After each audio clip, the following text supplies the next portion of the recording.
Viewers আসসালামু আলাইকুম। কি নিদারুণ একটা ঘটনা দেখ, ছেলেটির দুটি হাত নাই, তার বাবা তাকে জীবনে চলার জন্য প্রশিক্ষণ দিচ্ছে, পা দিয়ে কিভাবে হাতের কাজগুলো করতে হয়। দেখুন ছেলেটি কি সুন্দর ব্রাশের মধ্যে পেপসোডেন্ট দিচ্ছে, তার বাবা তাকে সেটা দেখিয়ে দিচ্ছে। দাঁত কিভাবে মাজতে হয় সেটা দেখিয়ে দিচ্ছে। কি অবাক করা কাণ্ড দেখুন, এবং তাকে উৎসাহিত করতেছে তুমি পারবে। ভিডিওটি যদি আপনার কাছে ভালো লেগে থাকে অবশ্যই লাইক কমেন্ট শেয়ার করে আমাদের সাথে থাকবেন। দেখুন সে কিভাবে একা একা এগুলি করছে, চেষ্টা করে যাচ্ছে।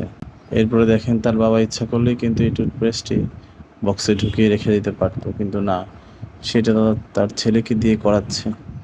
সে যেন এটা নিজে নিজে করতে পারে, করতে শিখে, তার বাবা মা না থাকলেও যেন সে এটা করে দিতে পারে। এরকম বাবার জন্য অবশ্যই একটি লাইক এবং এই কিউট সন্তানটির জন্য কমেন্টে কিছু লিখে যাবেন। ধন্যবাদ সকলকে ভিডিওটি দেখার জন্য।